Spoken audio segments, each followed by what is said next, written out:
Viskas, antra dalis. Taigi pirma vadinosi, kas sunkiausia, kas svarbiausia ir sunkiausia. Taip kad matėt, čia yra problemos, kurios sprendžiamas dešimtmečiais.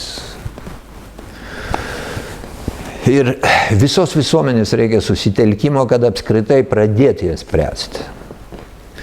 O štai dabar antra dalis. Svarbu ir nesunkiai pasiekiama. Va čia iš esmės bus visa druska Lietuvos liaudės partijos ėjimo į rinkimus. O čia atsispindės pažiūros, atsispindės tie dalykai, kuriuos mes galim drąsiai žadėti, kad vykdysim, nes tam nereikia dešimtmečių, tam reikia tik tais reikimų momentų už vieną ar kitą įstatymą pakelti arba nepakelti rankos. Čia yra didelė antra dalis. Pradėkim vardinti. 14 punktas. Jis čia apibendrina viską. Yra daug svarbių reikalų, kurie greitai sprendžiami vienaip ar kitaip tiesiog politinės valios pareiškimu. Būtent balsavimas Seime. Ir kokiegi tie reikalai? O jie yra labai svarbus, labai svarbus. Ir va čia jau prasideda ir fundamentalus skirtumas tarp mūsų ir kitų partijų, kurios eina rinkimus. 14.1. Vyro ir moters santykius, pačią lyties savoką ir turinį nustatantys įstatymai šiandien įtakojami keisčiausių idėjų. Todėl Lietuvos liaudės partija sako, balsuodami mes laikysimės nuostatos, kad tik iš dviejų vyro ir moters gimsta trečias. Dažnai sako, ką jūs čia dabar, taigi taip suprantama, kad iš vyro ir moters gimsta vaikai. Lyg ir suprantama. Bet ką jūs nejaučiat, kokie vėjai švaistosi po Europą. Ir pastebimai, diena po dienos, yra priiminėjami įstatymai, kurie keičia va šitą fundamentalią nuostatą, tūkstantmečią vertybinę nuostatą. Ir daugelį dalykų plačioji visuomenė net nežino. Tame Seimelyje patyliukais kažkas iš Europos atvežė kokį tai įstatymo projektėlį. Ir nubalsavo patyliukais. Iš garsesnių, pamena, tokia Estrelos rezoliucija buvo. Ir panašus dalykai. Kitaip sakant, yra didžiulis spaudimas, keičiant va šitas pamatinės vertybės tarp vyro ir moters pradžiai. Ir va štai čia jokių dešimtmečių nereikia. Jau čia susiveda į pažiūras, o mes esam už tą įprastą požiūrį. Ne tokį susiaurintą, kad ten būtinai, sakykime, tik tai bažnytinė santuoka ar panašiai, bet bent jau vyras ir moteris. Ir visi kiti variantai jau yra už mūsų pažiūrų lauko. Ir va čia jau mes skiriamės nuo kitų partijų, kurios eina rinkimus. 14.2. Kitas toks pats svarbus labai reikalas. Tėvų ir vaikų teisinių santykius įtakoja idėjos, kurios keičia tūkstantmetės tradicijas. Tėvus norima paversti tik valstybės paskirtais savo vaikų prižiūrėtojais, su vis mažiau teisių. Todėl Lietuvos liaudės partija sako, balsuodami mes laikysimės nuostatos, kad vaikai tautos tąsa amžinybėje ne tik su teisėmis, bet ir su pareigomis. Vėl tas pats. Patyliukais.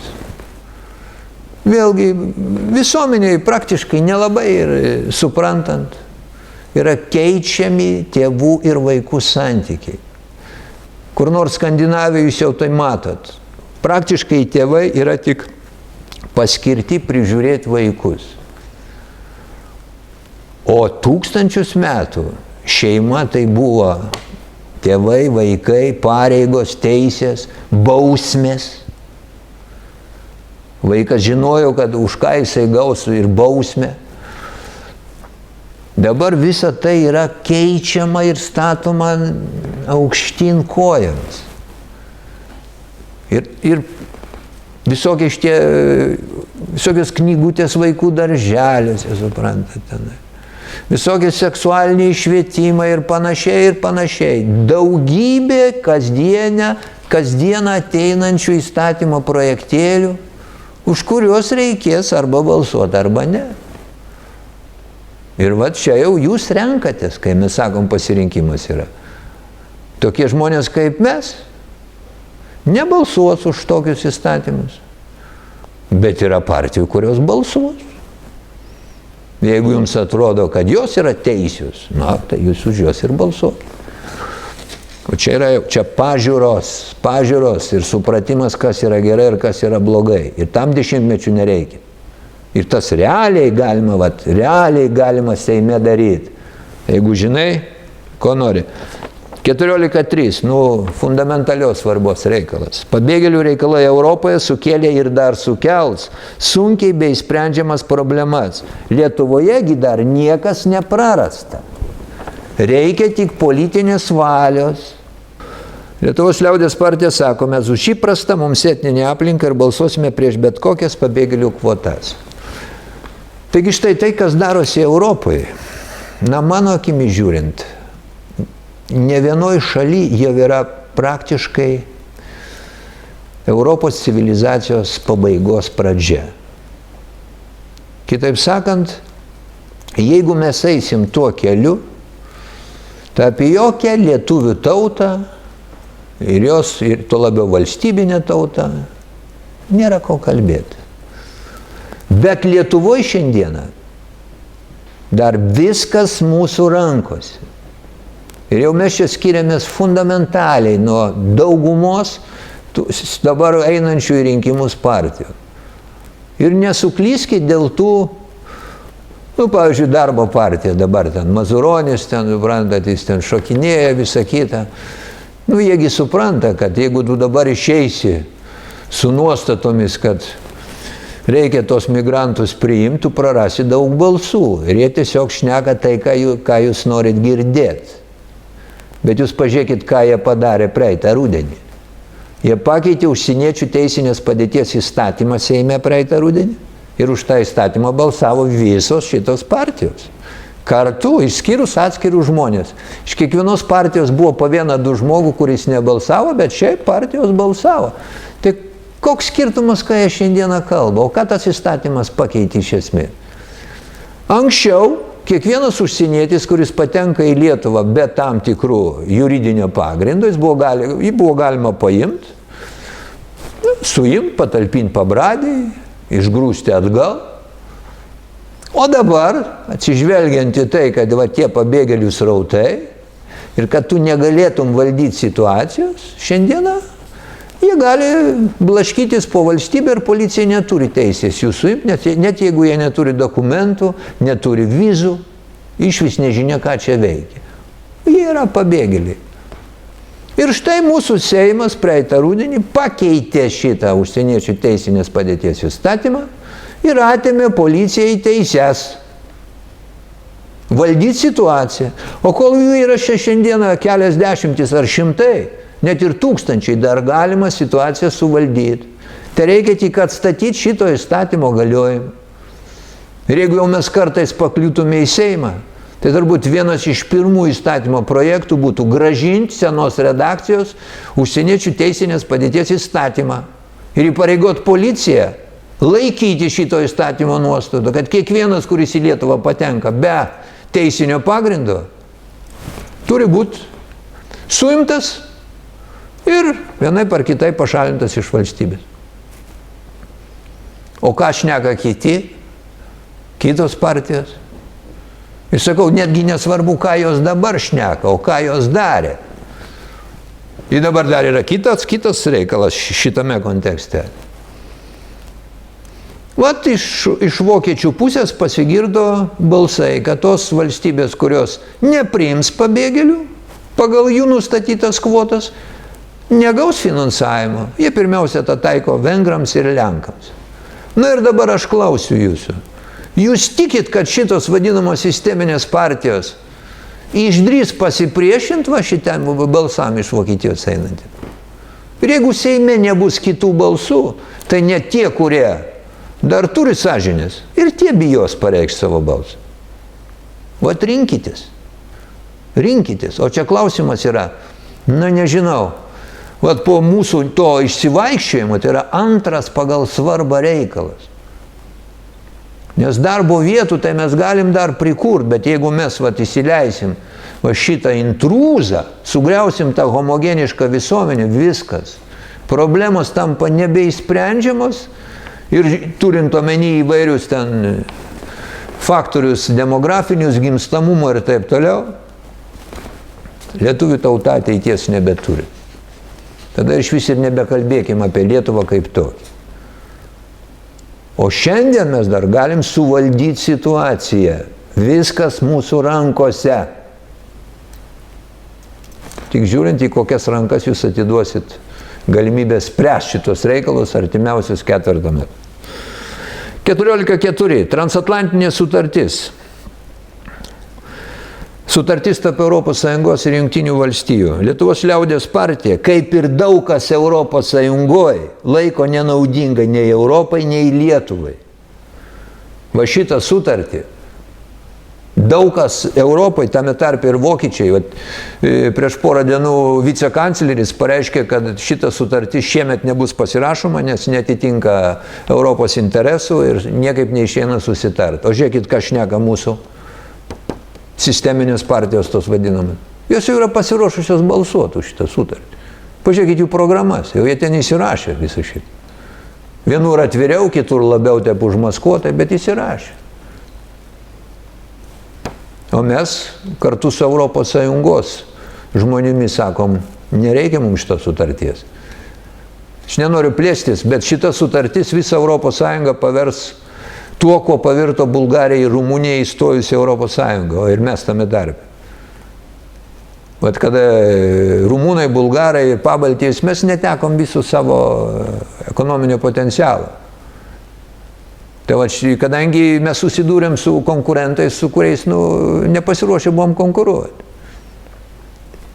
Tai va, ES visa susidurs su Amerikos prekėmis, su Amerikos potencialu ir pavirs vadį tokią bendrą Bulgariją ir Rumuniją.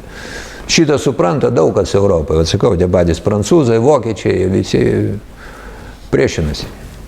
Ir mes su jais. Mes su Europa. O kažkodėl dalis mūsų partijų su šitais Europos konkurentais. Rinktis jums. Aš neįrodinėsiu, kas teisus. Dabar 14.5. Po Brexito ir galimų panašių procesų prasidėjo naujo ES formato paieškos. Krypstama į federalinės supervalstybės vadovavimas Vokietijos modelį. Esant reikalų rinktis tarp tautų Europos ir federacinės Europos, kol dar yra pati ES ir Lietuva kaip jos dalis, Lietuvos liaudės partija visada balsuos už Europos centro galių mažinimą, o ne didinimą. Jūs turbūt girdėjot. Kai tik Anglijos referendumas pasibaigė taip, kaip pasibaigė, anglai su prancūzais pareiškė, kad jie kūrė naują Europos modelį, kur iš esmės jie yra vadai, kur yra visos kitos valstybės galutinai paverčiamos savivaldybėmis. Ir jie yra teisūs iš esmės. Norint išlaikyti tą projektą, ir aš ko gero jų vietoj taip elgčiausi. Bet mums kam to reikia? Ir ne tik mums, šito nereikia Lenkams, šito nereikia Vengrams. Ir aš manau, kad ir italams nereikės, ir ispanam, ir graikam, ir taip toliau. Ir vargu, ar čia vokiečiam kas nors išeis. Bet pats ES formatas, jis be abejo, jį bus bandoma keisti. Ir čia labai priklausys, kokie žmonės bus Seime. Nuo to priklausys Lietuvos valstybės ateitis artimiausiam keliasdešimčiai metų. Deja, šitie visi dabar sėdintys, aš iš jų nelaukiu jokios politinės valios kariauti už Lietuvos valstybingumą, už Lietuvos suverenumą. Jie neparodė jokių požymių, kad jiems šitas yra svarbu. Kol kas jie visada balsuoja taip, kaip reikia. Kaip reikia tiems, kurie, taip sakant, iš Briuselio diktuoja mums valią.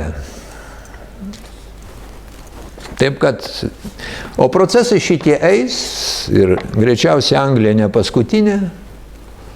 O dabar Austrijoje bus rinkimai, kurios greičiausiai laimės prezidentas. Žinot, kad ten, jums pavyzdys. Austrijoje rinkimai prezidento pripažinti negaliojaisiais, sufalsifikuotais. Austrija atrodytų teisingumo citadelė, ar ne? Teisėsaugos, visi ten sąžiningi tiesiog nėra kur jau toliau. Ir pasirodo, reiškia, teismas pripažino, kad rinkimų rezultatai sufalsifikuoti. Bus nauji prezidento rinkimai ir greičiausiai laimės tas, kuris tada pralaimėjo. O jis yra šalininkas tų pačių veiksmų, kaip ir tie anglai, kur balsavo už pasitraukimą. Taip kad kas bus Europos Sąjunga, mes šiandieną nežinom. Ten judėjimai bus ir jie dabar vyksta. Ir jeigu Lietuvos Seime sėdės žmonės, kuriems tik uždavinys vykdyti komandas, tai, bet rinktis jums. Sakau, aš čia šiandien neuždavinys įtikinėti kažką. Aš tiesiog sakau, už ką mes, jeigu tinka, mes jūsų paslaugoms. Netinka, balsuokit už kitus.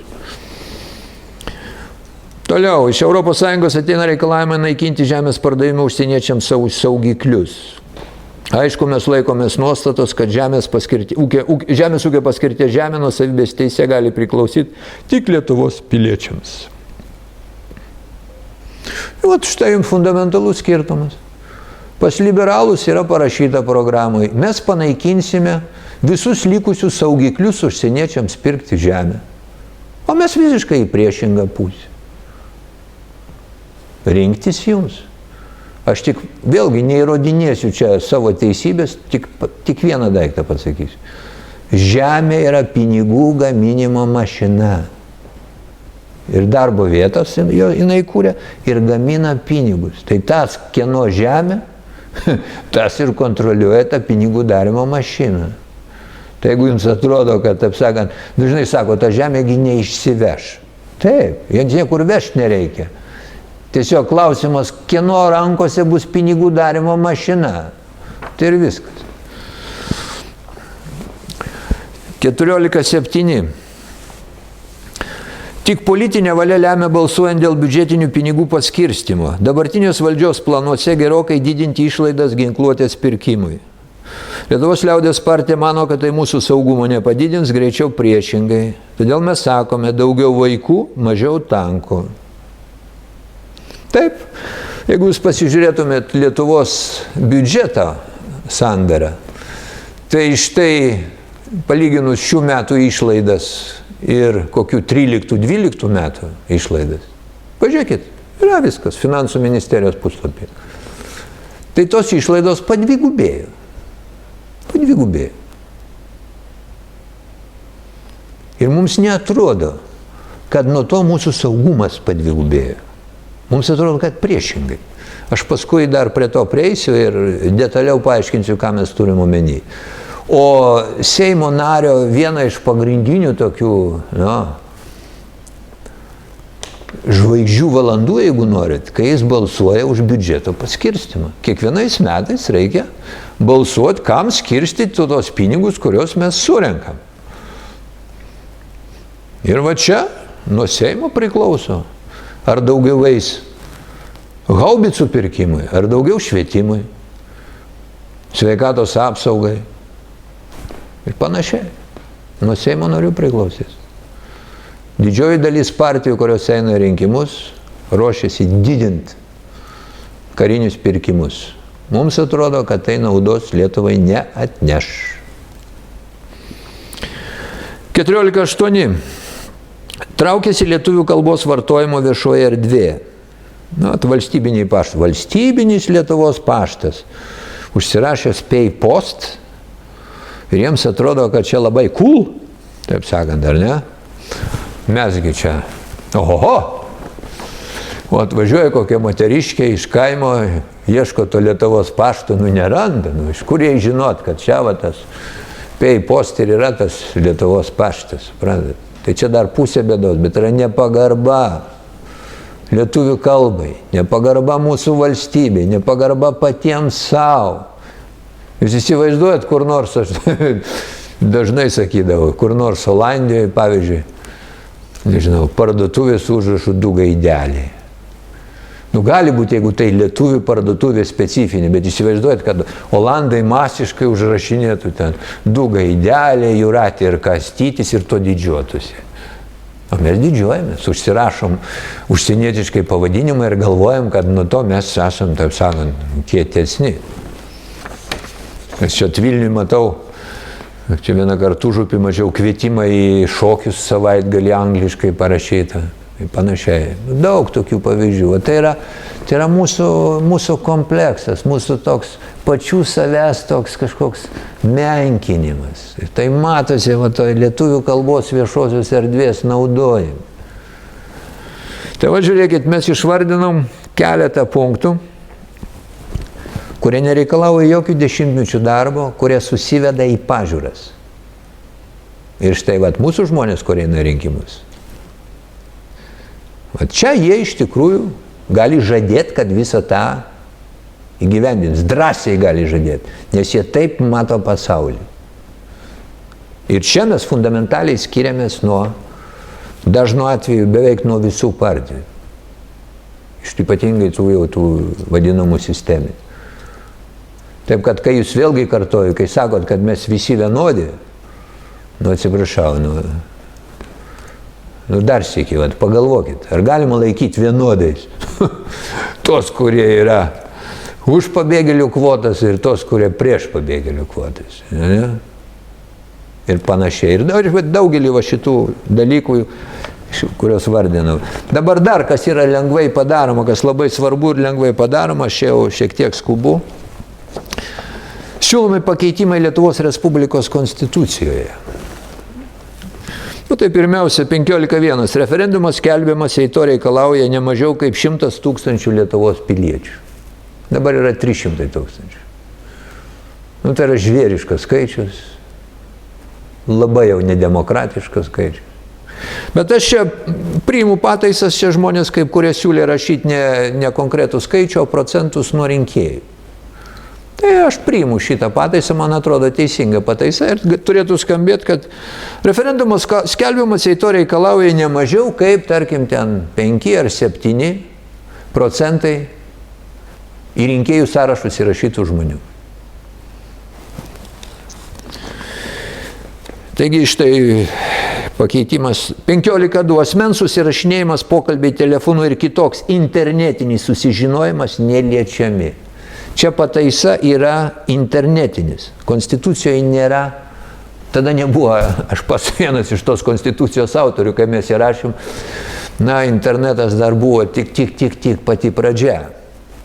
Ir mums tada, neįrašėm. Čia tokia tiesiog techninė pataisa. Bet žiūrėkit, asmens susirašinėjimas, pokalbiai telefonu ir kitoks susižinojimas neliečiami. Taip yra parašyta konstitucijai. Bet jau keletą metų ne tik liečiama, bet trypiama. Nes visi mūsų pokalbiai yra įrašomi, saugomi, ir taip toliau ir panašiai. Ir nesaugumą. O tiesiog, vėlgi ten iš kažkada atėjo nurodymas ir visi ten tie operatoriai telefonų turi viską įrašinėti. O konstitucija rašo, neliečiam. Bet šiuo atveju pataisa turi omeny internetinis susižinojimas. Dar viena konstitucinė pataisa. Lietuvos ūkis grindžiamas valstybinės, privačios ir kooperatinės nuosavybės teise. Čia yra naujas dalykas. Dabar yra tik privati nuosavybė. Bet juk Lietuvoje ir po šiai dieną egzistuoja ir valstybinė nuosavybė, ir kooperatinė nuosavybė. O mes, kai tą konstituciją rašėm, buvom tiek tada susižavėję, taip sakant, privatizavimu, čia mes tą kapitalizmą statysim, kad net užmiršom matyti įrašyti. Buvo visiškai aišku, kad valstybinė nuosavybė vis tiek išliks kažkokio tai masto, ar ne, ir kooperatinė. Šiandieną konstitucijoje nėra. Tai mes čia irgi iš esmės techninė pataisa, atspindinti realią padėtį. Šalia privačios įrašyti valstybinė ir kooperatinė. Va štai rimtesnė pataisa 15.4. Žemė, vidaus vandenys, miškai ir parkai nuosavybės teise gali priklausyti tik Lietuvos Respublikos piliečiams ir valstybei. Tai yra 47 Konstitucijos straipsnio pirminė redakcija, kurios aš esu vienas iš autorių, priimta 92 metų spalio 25 dienos referendumu. Be abejo, aš suprantu, kad tai bus sunkiai atstatomas dalykas, vėl čia Briuselis prieštaraus ir mūsų nuolankus Briuselio tarnai nesutiks atstatyti šito dalyko, ar ne? Bet čia yra mūsų pažiūrų deklaravimas. Mes ir toliau teigiam, kad mes pasisakom už tokią konstitucijos nuostatą 47 straipsnio. 15.5. Seimo nario, ten yra aprašyta, kada nutrūksta Seimo nario įgaliojimai. Mes siūlom vieną papildomą dar sąlygą, kada nutrūksta jo įgaliojimai, o jie nutrūksta, kai Seimo, šalia kitų aplinkybių, kai Seimo narys išstoja arba pašalinimas iš partijos, kurios sąraše buvo išrinktas. Kam šito reikia? O dėl to, kad jūs matot, kas darosi. Yra išrinkamas su viena partija, paskui nubėgo į kitą partiją, paskui į trečią. Tai vadinasi, neatsakingai žiūri pirmiausia, kai eina į rinkimus su viena ar kita politinė, nes žino, kad jam nieko už tai nebus.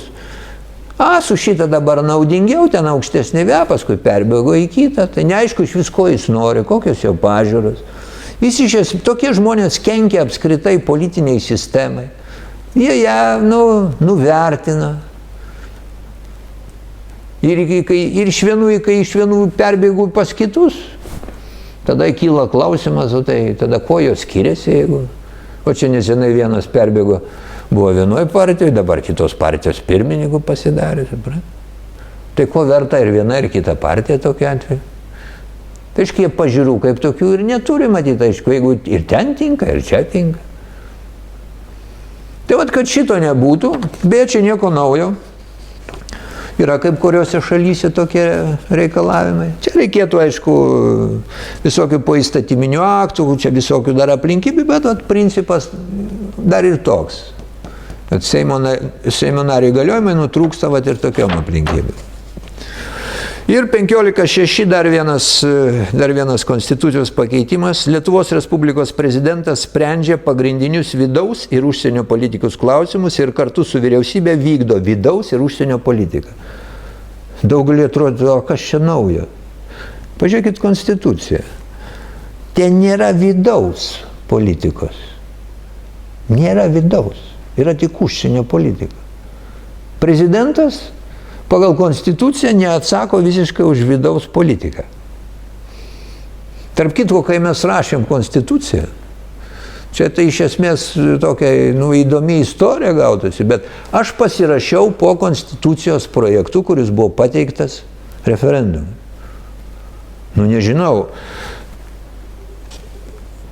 mano prisiminimu buvo ta vidaus politika, nes mes kai ginčinomės, tai aš pats reikalavau, kad būtų įrašyta, kad prezidentas atsakingas ir už užsienį, ir už vidaus politiką. O tada oponentai mūsų, būsimų prezidentų turėjo vieną konkretų asmenį. O jis nelabai vidaus politiką domėjosi, nelabai susigaudė. Ir jie norėdami nuimti atsakomybę nuo jo, visokiojopai stengėsi tą vidaus politiką neįrašyti. Mes suprasdami, ką jie čia daro, bet ir šiaip logika, kaip prezidentas gali neatsakyti už vidaus politiką. Mes įrašėm. Bet paskui galutiniam variante, aš ten po kurio laiko pasižiūrėjau, nėra. Tai čia reikėtų kriminalistinio tyrimo, kas ten ir kur pakeitė. Bet šiaip mes siūlytume atstatyti šitą nuostatą. Dabar čia prasideda visas įdomumas. 16. Valstybės išorinis saugumas ir gynyba. Pats lydžiausias reikalas. Turint omeny dabartinę situaciją, tam tikrą isterinę tokią atmosferą. Bet žiūrėkit, 16.1, ką mes rašom. Pastaraisiais metais jokia kaimyninė valstybė teritorijų pretenzijų Lietuvai valstybinių lygių aiškiai neartikuliavo. Ar jūs galit pasakyti, kad yra kitaip? Ar jūs galit pasakyti, kad kokia nors iš valstybių mūsų aplinkinių reiškia pretenzijas Lietuvai į teritoriją, kokia jos? Tik nesakykit dabar man pavyzdžius, kurie yra toli nuo Lietuvos. Apie tai kol kas atskira šneka. Bet Lietuvai konkrečiai. Nu, jūsgi nepasakysit tokių pavyzdžių.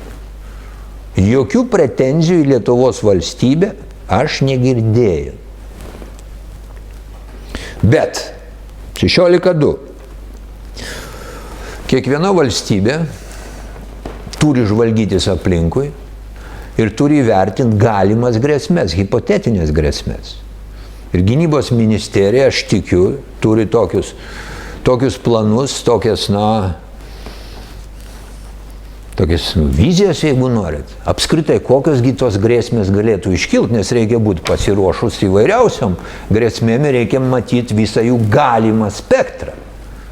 Tai mes nesam, taip sakant, naivus ir žvalgydamėsi aplink, kokiagi mes iš principo, kokios tos grėsmės galėtų iškilti. Nu tai štai 16.2.1. Turint omeny dabartinę geopolitinę situaciją, tam tikrą įtampą tarp Rusijos ir vakarų pasaulio,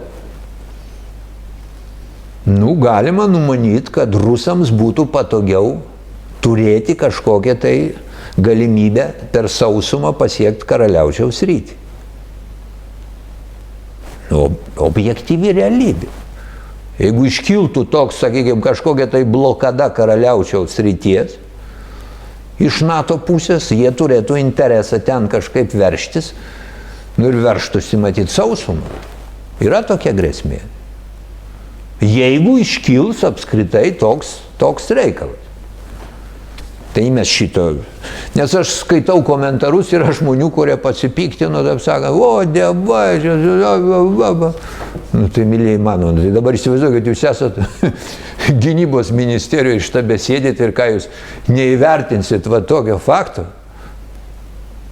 Tai yra tiesiog, irgi, vaikiškumas kažkoks. Taigi niekas nesako, kad tai bus, bet susiklošius aplinkybėm, jeigu reikėtų, tai būtų šitai darom. Bet žiūrėkim į kitas dar grėsmės, kas irgi įdomu. Mes dabar visi matom grėsmę tik tai, tą, kur čia visi eskaluoja, taip sakant. Rusai puola ir viskas, dieną naktį. Čia mums vienas portalas pranešinėja, internetinis, atsikeli ryte, atsidarai, viskas tvarkoja, rusai puola. Gerai, žmonės taip ir komentuojate, ramu, viskas tvarkoja, tai kai neparašė, taip galvoja, kažkas ne taip. Bet tai normali valstybė turi žiūrėti atvirom akim į viską, tų grėsmių yra gerokai daugiau potencialių. Prisiminkim 90-uosius ir Lenkų mažumos pretenzijas į autonomiją. O buvo šitie dalykai visai nesenai. Ir jie gyvena kaip kompaktinė visuma. Ir sakykime, jeigu vėl kažkas iškiltų panašaus, iš kur mes žinom, kokia bus Lenkijos reakcija į visą šitą. Tarp kitko, jeigu aš būčiau prezidentas, aš norėčiau iš mūsų saugumo žinoti, kągi Lenkai galvoja to klausimu. Ne čia gyvenantis, o ten. Tam reikalinga žvalgybinė informacija. Žinau, gal jie turi. Bet ko tai aš abejoju. Dabar kitas.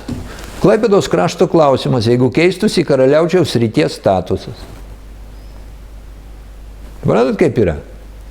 Mes tą Klaipėdą, čia keliasdešimt metų turim savo administravime, ar ne? Ir absoliuti daugumą užmiršom, kad tai yra tik keliasdešimt metų. Ir Klaipėdos istorija tai yra su Lietuva kebliuose santykiuose, taip pasakykime. Ir aš jau prieš keletą metų pirmą kartą iškėliau klausimą, o sakau, kaip jums atrodo? Kas mums naudingiau? Ar kad Karaliaučiaus kraštas liktų pačiam statuse kaip dabar, ar kad jis atitektų, pavyzdžiui, vokiečiams? Kaip mums geriau? Ir, pavyzdžiui, mano supratimu, tada iš karto iškiltų Klaipėdos krašto problema. Ir kas yra ypač liūdna, kad į patys ten gyventojai gyvenantis iškeltų.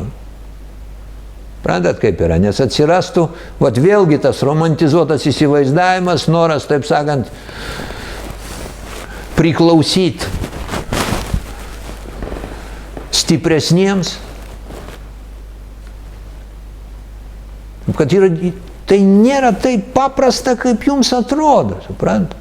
Aš savo metu, tarp kitko, Berlyne buvau, taip, 91 metais tas buvo, Bonoj, ne Berlyne, o Bonoj. Ir vaikštodami po tą Boną mes žiūrim, plakatai tokie apkabinėti ir kažkas ten rašoma apie Klaipėdos kraštą, vokiškai aš nesuprantu pačio išversti, pasirodė, ten vyksta konferencija. Ir vokiečiai svarsto, ir Klaipėdos kraštas ten figūruoja, ir Karaliaučiaus figūruoja. Pas juos tai yra kaip visuma. Bet į Karaliaučiaus, jeigu kartais keistųsi statusas, tai pretenzijos yra ir Lenkija, ir tik Vokietijos. Vat jums dar viena potenciali grėsmė.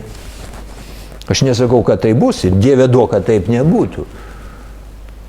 Bet kiekviena normali valstybė, žiūrėdama atvirom akiminę, turi žiūrėti į visas galimas grėsmės. Aš nežinau, kodėl daugam, taip sakant, užkliuvo tas žodis hipotetinė grėsmė.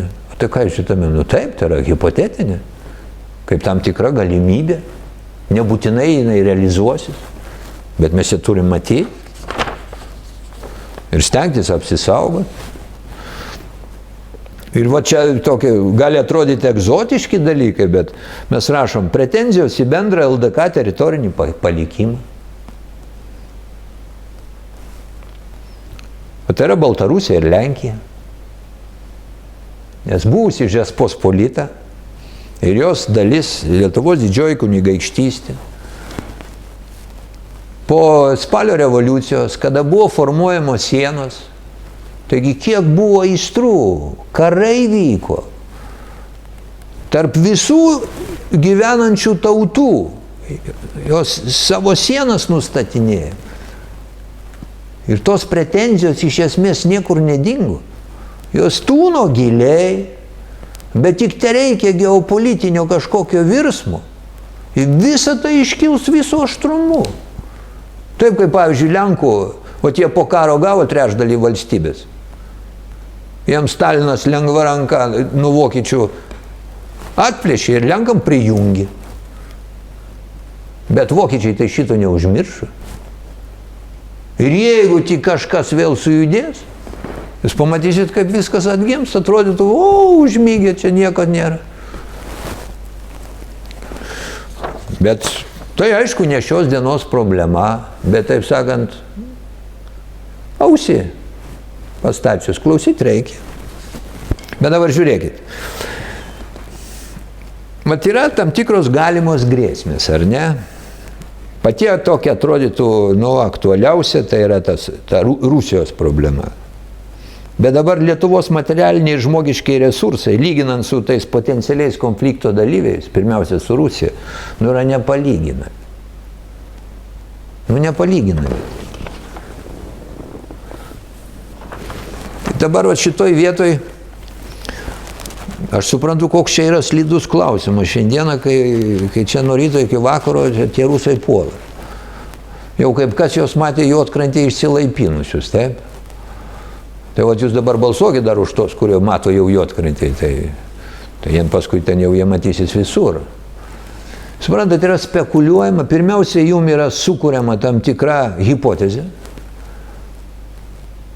paskui yra spekuliuojama jūsų baimė, ir ant to yra daromi rinkimai, daromi pinigai ir panašiai. Bet ką aš turiu omeny, kad nepalyginamas potencialas? Gerai, žiūrėkit. Mes padvigubinom ten tos karinius pirkimus. Negi jūs man dabar bandysit įrodinėti. Aš duodu tokį palyginimą. Va štai stovi pas mus 10 tankų, pas priešininką 1000 tankų.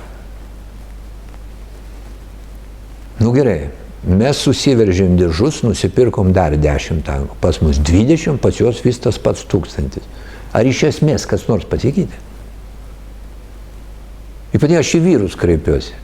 Aš nesupratau, kokią logiką jūs vadovaujatės. Kol kas aš užmirštu, palikim kol kas tą NATO šešėlį. Va dabar tai yra šonė. Kol kas svarstom at mūsų. Mes vat vieni. Aš nuoširdžiai nesuprantu, kaip jūs mąstot.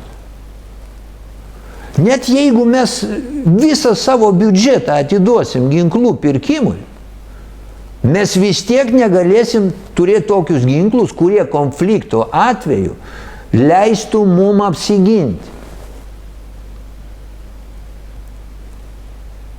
Aš va šitoj vietoj skaitau kartais žmonių straipsnius, komentarus, nežinau, tai jūs pažiūrėkite į žemėlapį, aš nežinau, jūs ant tiek kažkaip keistai įsivaizduojate, jūs ką galvojat, kad čia, taip sakant, kaip antro pasaulinio karo metai, ir tai netgi tais laikais, iš miško išbėgs ten su automatais kažkokie, tai, suprantat, su 100 siūlymų apsirengė ir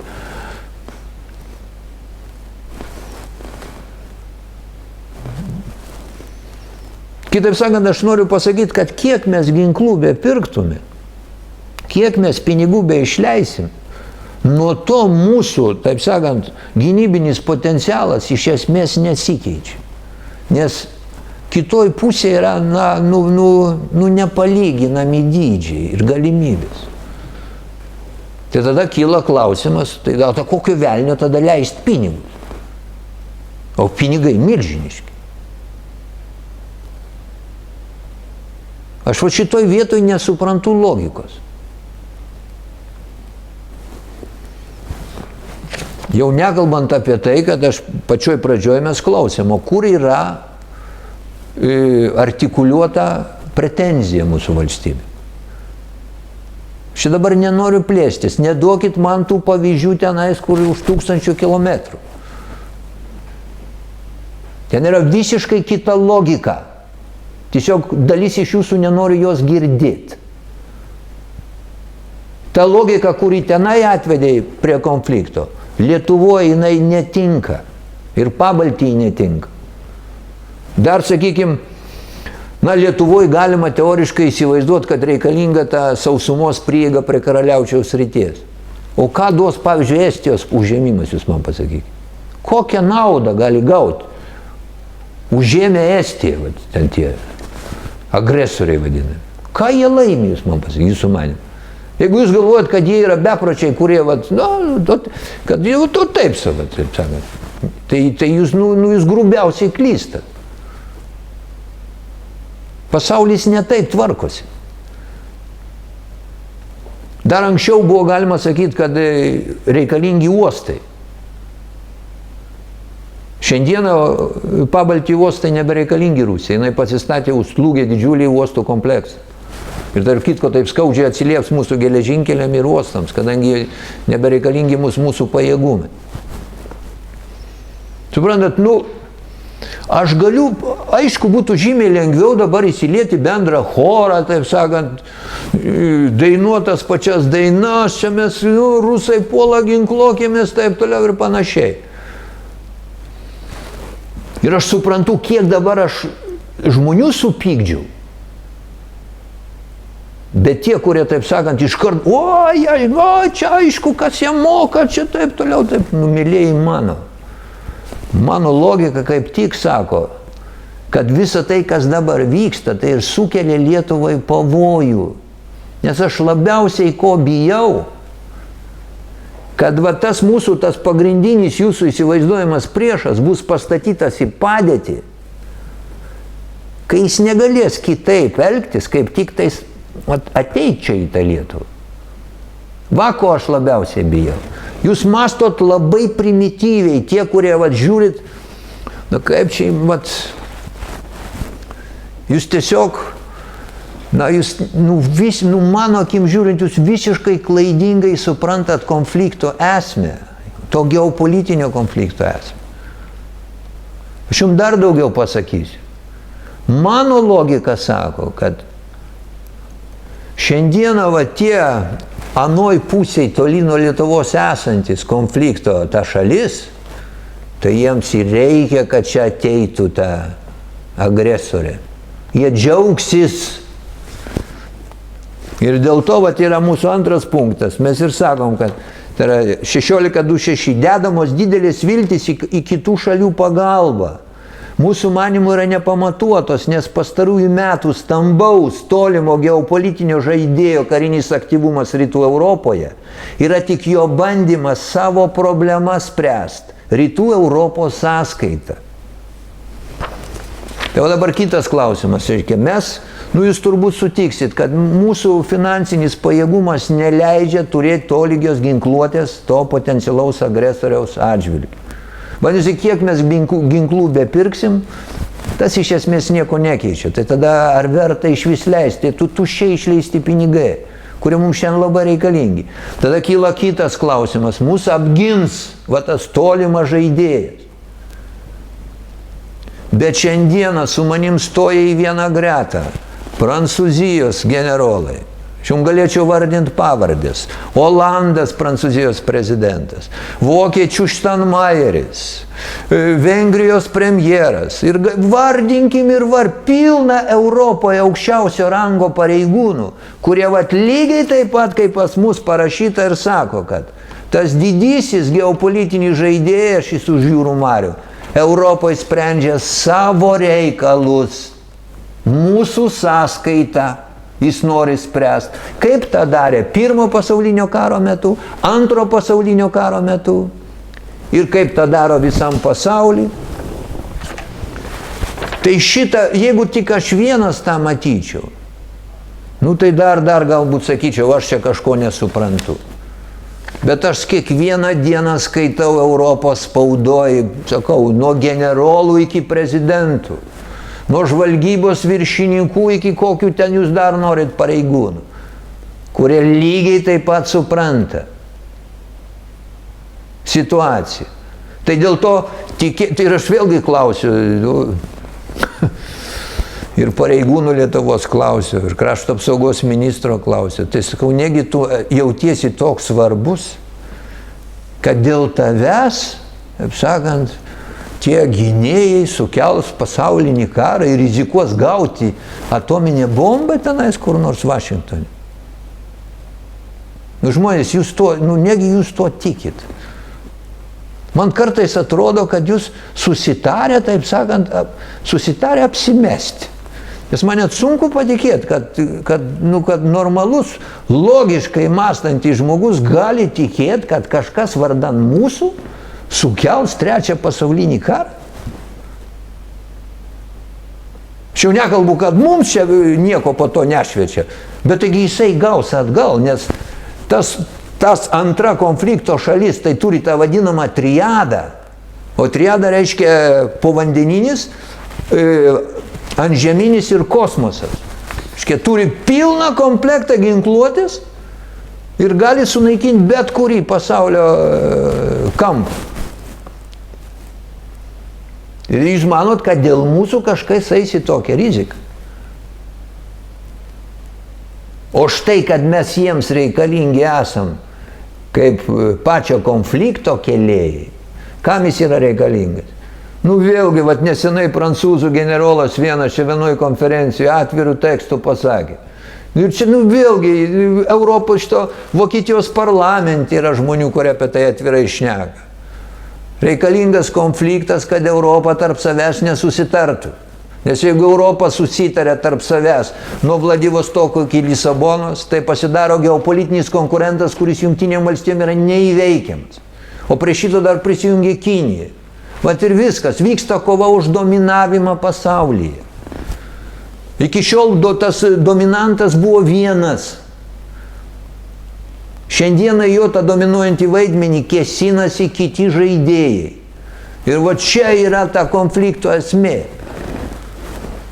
Ir apie tai šneka, aš nežinau, negi jūs neskaitot. Ar jums atrodo, kad tie visi, kur, taip sakant, šitaip mato pasaulį, tai visi yra papirkti? Aš dar sykį sakau. Aš kaip tik ir bijau šito rusų pasaulio ateimo į Lietuvą. Bet paradoksaliai visi tie, kuriems atrodo, kad čia jie, ta prasme, jau apsiginsimės, tai jūs veikiat priešingai. Jūs eskaluojat konfliktą ir pagal mano logiką ir ne tik mano, bet sakau ir pilna vakarų Europoje žmonių, jie visi irgi taip pat mano, kad tikslas yra sudaryti tokias sąlygas, kad rusam nebūtų kur trauktis. Ir kad jie būtų priversti ateiti į tą Europą, bent jau į Pabaltį. Ir tada galutinai subyra ta galimybė susitarti ir padaryti erdvę nuo Lisabonos iki Vladivostoko. Nu, čia elementari logika, apie tai kalba tas garsusis Friedmanas, tas Stratforo korporacijos prezidentas. Taigi atvirų tekstų, vat šitą ir sako jums. Ne, šiandieną Lietuvoje pilna žmonių, taip sakant, ir vėlgi, skau, labai slidi tema, aš suprantu, kokius aš čia liečiu jautrius dalykus. Bet jeigu aš kalbėčiau ne taip, kaip aš galvoju, kaip man matosi, tai aš jums meluočiau.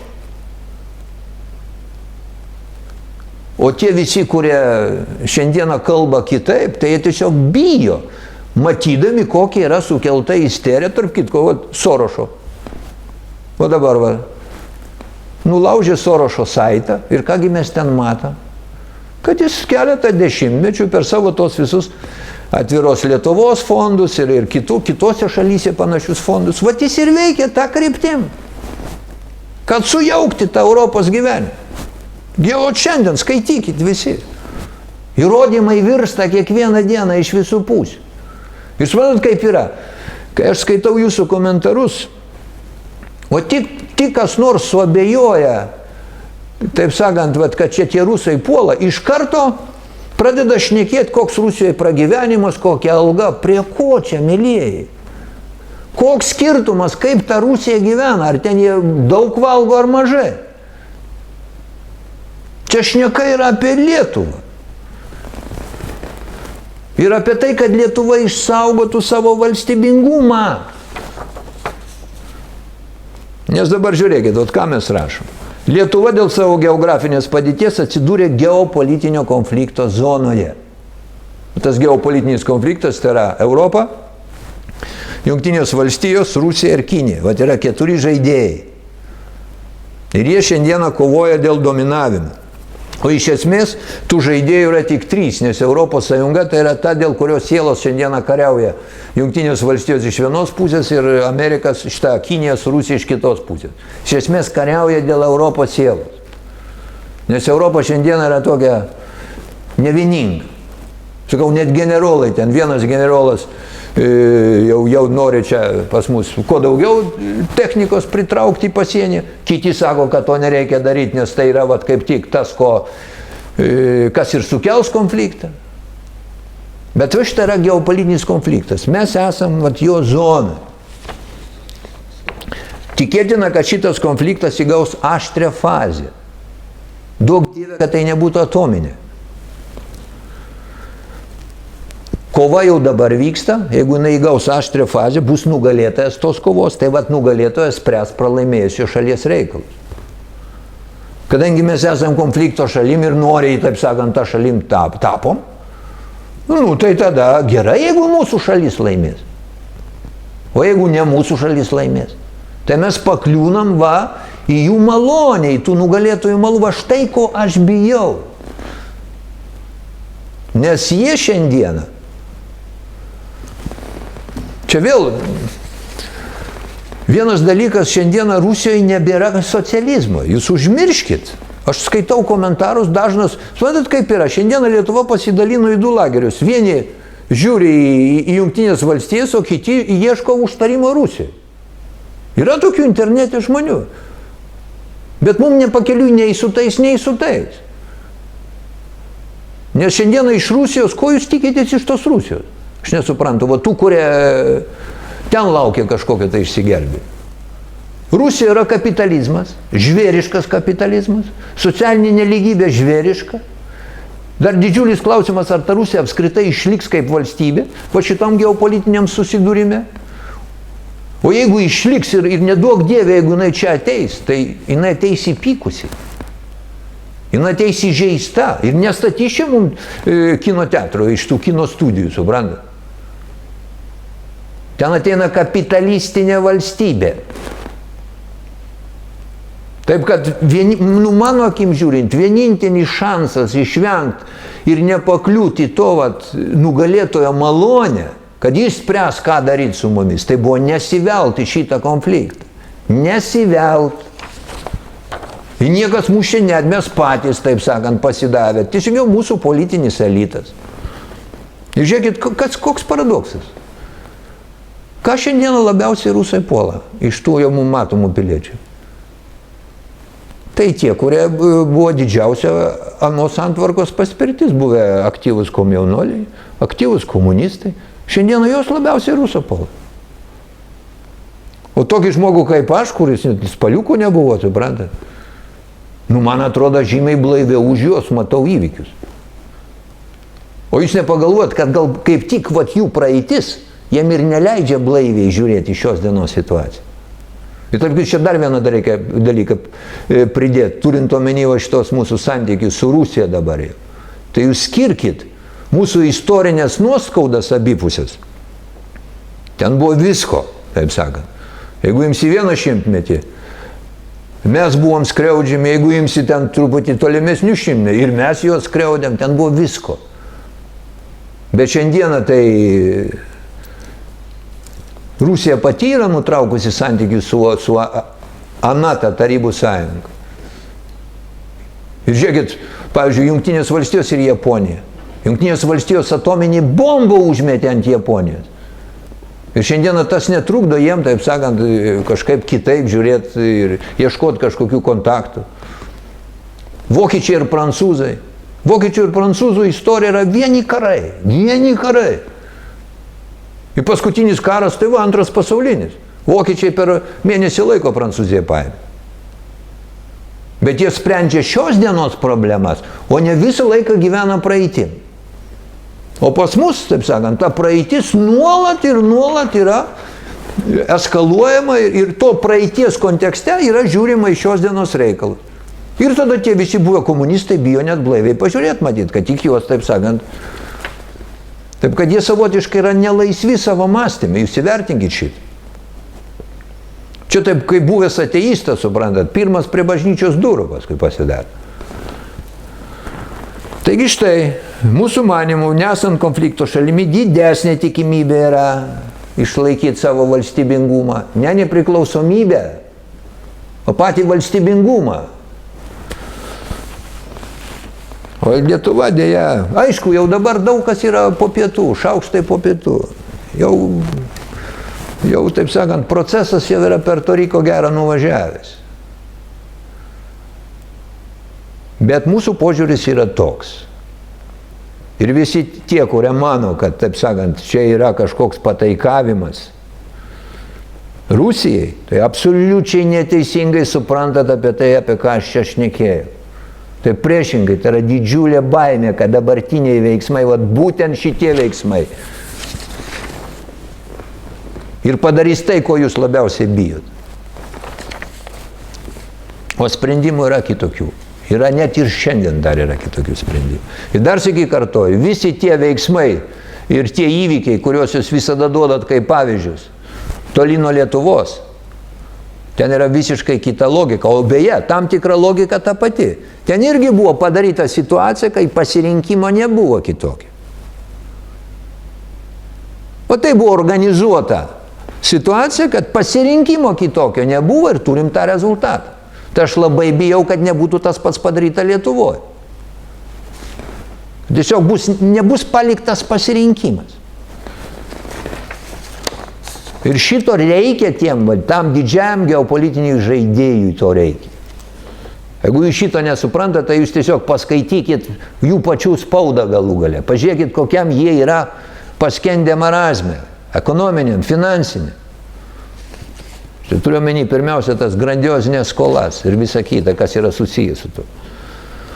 Gerai, užsienio politika 17 čia siejasi su tuo. Tik nuo valdančiųjų politinės valios priklausė užsienio politikos turinys. 17.2. Pastarųjų 14 metų Lietuvos užsienio politikos turinį, ar jį formuoja sąlyginė kairė ar sąlyginė dešinė, galima apibūdinti taip. Draugų ieško toli, o priešų arti. Turbūt matot. Mes tikimės, kad mus gins va ten toli esantis atseit mūsų draugas, o jau čia aplink, va šalia, pasienį, mes, taip sakant, jau čia priešas vienareikšmiškai. Jeigu aš jūsų paklausčiau, o kurią iš valstybių tas mūsų tariamas draugas yra apgynęs, vat pastarųjų dešimtmečių bėgiai. Aš neturiu tokių pavyzdžių. O ten, kur jis sukūrė situaciją, keliose valstybėse, tai galų gale jie prarado savo teritorijų gabalus. O būtent po jų įsikišimų. Jie prarado teritorijų gabalus. Tai kuo remiasi jūsų viltis, vat, neįsivaizduoju aš. Ir dar vienas yra nesupratimas ir mūsų politinio elito, kas keisčiausia, ir dalies visuomenės. Nors ES ir JAV interesai toli gražu ne visada sutampa, Lietuva labiau linksta remti tolimų Jungtinių valstijų poziciją negu artimų ES. Suprantat, kaip yra, aš jau čia daugelį metų atgal žinių radijui dar esu šnekėjęs, kad mūsų žmogus supranta vakarus tokiu kaip vientisą tokį darinį. Jam ir valstijos, ir Europa, visa tai yra vieni va tie tokie romantizuoti vakarai. O tarp jų yra, pačioje Europoje yra didžiulis skirtumas tarp Šiaurės Europos ir Pietų. O tarp Jungtinių valstijų Europos yra fundamentalūs interesų susidūrimai. Aš tik porą paminėsiu. Irakas. Pamenat, kai buvo Irako bombardavimas?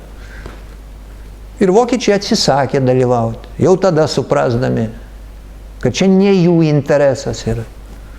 Paskui buvo sankcijos Iranui. Iranas tiekė dujas ir naftą į Europą. Jungtinės valstijos privertė uždėti embargo. Ir nukentėjo Europos Sąjunga, ypatingai graikai nukentėjo, taip ten jau sėdėjo. Doleris ir euras. Ir doleris ir euras pretenduoja į galimybę, taip sakant, gyventi iš tų spausdintų tuščių pinigų. Ir kuo yra daugiau euro, tuo mažiau vietos doleriui. Objektyvi konflikto priežastis. Įtampos kėlimas Šiaurės Afrikoje. O ten subombino ta šalis, Libija, Iraką, Siriją dabar tenai. Egipte vos nepasibaigė to pačiu. Ir iš ten plūstelėjo pabėgėliai į Europą. Ir didelė dalis Europos puikiai supranta, reiškia, kas už to stovi. Žiūrėkit, Trumpas ką pasakė, galbūt būsimas Amerikos prezidentas. Jis tiesiog kiekvieną dieną kartoja, kad tie islamistai baisieji, kur dabar, ten kariauja. Jie yra sukurti Clintono administracijos, šitos moteriškis. Taigi ne aš sakau, tas sako būsimas prezidentas galbūt Jungtinių valstijų. Tai mes turim girdėti šitą ar ne? Ar visą tai, kas netelpa į mūsų susikurtą pasaulėlį tokį, kuris mažai atitinka realybėm. Jeigu Trumpas kalba ne taip, kaip mums reikia, tai mes jo negirdim. Taip? Jeigu Olandas, Prancūzijos prezidentas, kalba ne taip, kaip mums reikia, mes ir jo negirdim. Mes girdim tik tą mūsų internetinį portalą, kur nuo ryto iki vakaro ten rusai puola. Tai žiūrėkite į pasaulį atvirom akim.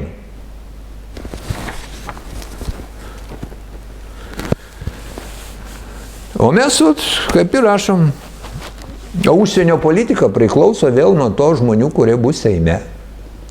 Jinai priklauso. Ir tik man nesakykit, kad mes visi vienodi, jau po šitų kalbų. Tai didžioji dalis ten tų kandidatų į Seimo narius, jie bijotų net svarstyti tai, apie ką aš kalbu. Ir aš tarp kitko bijau, nes tikiu, kad daugelis jūsų nesupras. Žiūrės visai ne tai, ką aš snieku. Jūs žiūrėsit manyje, kaip čia pasakyti, vos ne priešą savo, nors yra priešingai. Jūs tiesiog, taip sakant, kaip maži vaikai, pasiduodat manipuliacijai ir paskui jūs veda. Net nežinau, net nenoriu plėstis. Ir tarp kitko, 17.4 punktas. ES aukštų pareigūnų lūpomis jau ne kartą buvo pareikštos pretenzijos dėl tokio Lietuvos elgesio. Va to, kad mes, taip sakant, esame ES nariais, o atstovaujam daugiau to tolimo užjūrio interesus. Pamenat, kaip buvo pasakyta, praleido progą patylėti. Bet kodėl mes apie tai rašom? O todėl tai gali skaudžiai atsiliepti ateityje, kai galingieji vėl dalinsis įtakos sferomis. Prantat, tas geopolitinis konfliktas jis įgaus kažkokią aštrią formą neišvengiamai. Kompromisų į vietos šiandien nėra. Ir dabar mes iš esmės nuteikėm prieš save vakarų Europos valstybės. Jūsgi, aš nežinau, negi jūs negirdit, ką šneka apie mus, tą vakarų Europą. Mes ginam dažniausiai ne Europos Sąjungos interesus, kad ir to transatlantinės sutarties atveju. Vokiečiai ir prancūzai sako, mes nepasirašysim, italai taip pat, o čia Lietuvoje mes ruošiamės pasirašyti. Tai dabar pastatykit save į tų Europos valstybių elito padėtį. Ir jūs žiūrit, kaip va čia tie žmonės, kuriuos jie priėmė į savo klubą, yra praktiškai nelojalūs klubui, o lojalūs yra ten toli, kaip sakau, reiškia, draugų ieško toli, o priešų arti. Tai kaip jūs galvojate, jie paskui labai bus suinteresuoti čia kaip nors mus paremt, paglobot? Ar atiduos mus likimo valiai? Apie tai tiesiog visi nedrįstat jūs net pasvarstyti tokius dalykus. O man yra svarbu, man yra svarbi ta Lietuva, man yra svarbi. Taigi ne veltui mes va čia sėdėm ir šnekam, mums skauda. O aš matau, kad didelė dalis žmonių yra tiesiog durninami.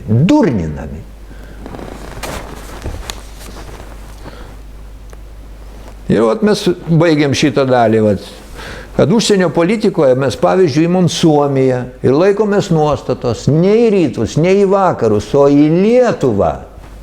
Dabar ir visada. Ir tai nereiškia jokio užsidarimo, kaip kažkam čia įsivaizduoja. Čia norima tuo pasakyti, kad nereikia ieškoti išsigelbėjimo nei vakaruose, nei rytuose. Nes jie nesuinteresuoti yra mūsų apskritai kažkokiu tai gelbėjimu. Jie sprendžia savo problemas. Tarp kitko didžiulės problemas. Mes čia esam tokie smulkų žaidėjai, kad tik reikėjo stovėti nuo šaly. Ką ir bando daryti Suomija kol kas. Tarp kitko jie irgi spaudžia ją, iš jos reikalauja, kad jinai irgi būtų to konflikto šalim, bet jie laikosi kol kas. O dėl to mes ją ir imam, pavyzdžiui, galima, jeigu nori. Taigi štai, tokia sudėtinga dalis.